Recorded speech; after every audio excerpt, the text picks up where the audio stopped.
All right, so this is part 3. This is the last video. So if you've hung on this far, you're going to be well equipped as we jump into this next sermon series. I'm going to read some verses up front, and the point of this video is how do we connect the New Testament with the Old? How do we read the Old Testament in light of Christ? And so I'm going to read a few verses that are kind of obviously the guiding foundation of what we're going to use. All right, so Luke 24:44. Then Jesus said to them, "These are my words that I spoke to you while I was still with you, that everything written about me in the law of Moses and the prophets and the Psalms must be fulfilled." So those things, the law of Moses, the prophets, the Psalms, he's referring to the entire Old Testament, that there was writing about Christ in there. Now, the name Jesus doesn't appear in the Old Testament, right? And so we need to look at that and unpack that and go, well, what does he mean by that? What does it mean that all of those things that were written about him must be fulfilled? Acts chapter 17, verse 2 and 3. "And Paul went in, as was his custom, and on 3 Sabbath days he reasoned with them," this is the Jews in the synagogue, "he reasoned with them from the Scriptures, explaining and proving that it was necessary for the Christ to suffer and to rise from the dead, and saying, 'This Jesus whom I proclaim to you is the Christ.'" So Paul would go into the synagogue and open up their Old Testament and show why the Christ, the Messiah that they were waiting for, needed to suffer and die and rise again. Acts chapter 17, verse 11. "Now, these Jews were more noble than those in Thessalonica." These are the Bereans. "They received the word with all eagerness, examining the Scriptures daily to see if these things were so." So there's some messianic piece of that Jesus fulfilled what the Messiah was described in the Old Testament, and there it seems as though it took some explanation for them to somehow see it clearly. John chapter 8, verse 56, "Your father Abraham rejoiced that he would see my day. He saw it and was glad." So Abraham, in some sense, saw the day of Christ and was glad. 1 Corinthians chapter 10, verses 11 through 13. Prior to this is talking about the Israelites, and it says, "Now these things happened to them as an example, but they were written down for our instruction, on whom the end of the ages has come. Therefore, let anyone who thinks that he stands take heed lest he fall. No temptation has overtaken you that is not common to man. God is faithful, and he will not let you be tempted beyond your ability. But with the temptation, he will also provide the way of escape that you may be able to endure it." And so he's taking, this is basically what we're going to do, right? Is he's saying, go back to the Old Testament and what was happening with the Israelites. That was written for our instruction. He's like, just realize that no temptation is overtaking you that is not common to man. So there's a piece that we should be looking at this going like, yeah, like this is the same, we're the same humans. 1 Peter chapter 1, verse 10. "Concerning this salvation, the prophets who prophesied about the grace that was to be yours searched and inquired carefully, inquiring what person or time the Spirit of Christ in them was indicating when he predicted the sufferings of Christ and the subsequent glories."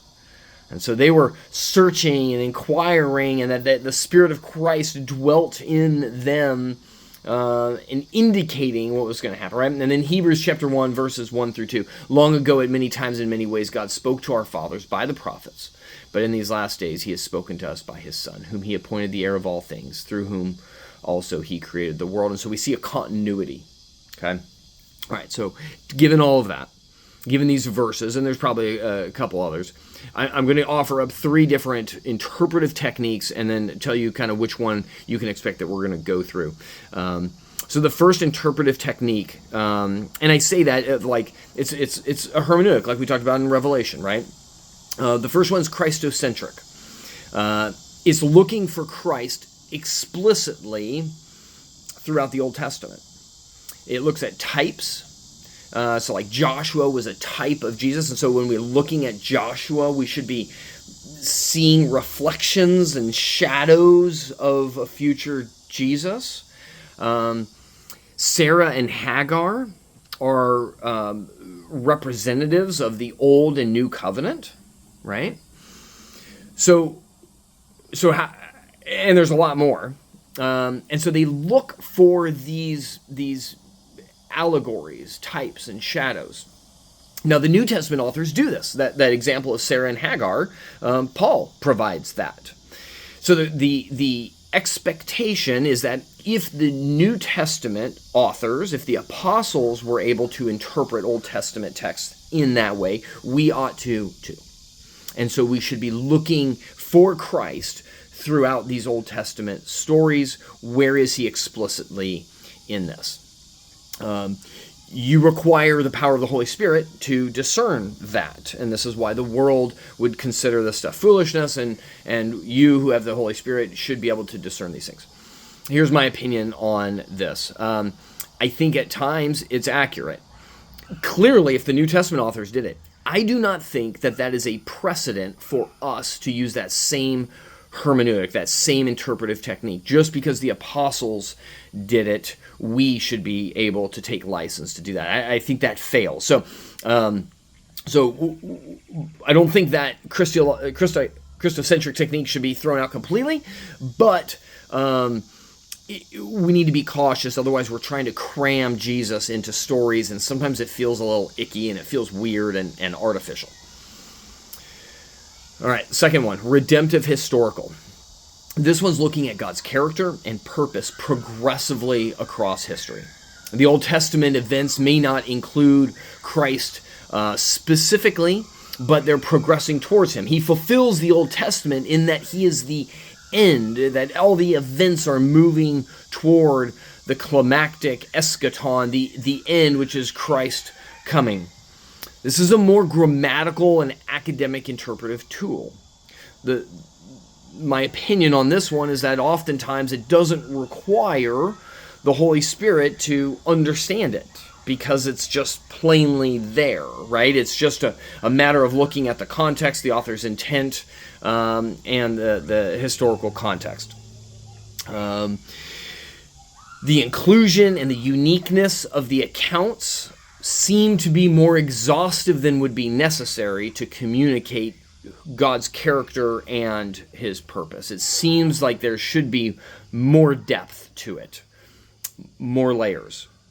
And this is where the third view comes in, and this is called the pre-modern view. This is actually what the church held to for quite a substantial amount of time. And this is that there's different layers, all equally valid.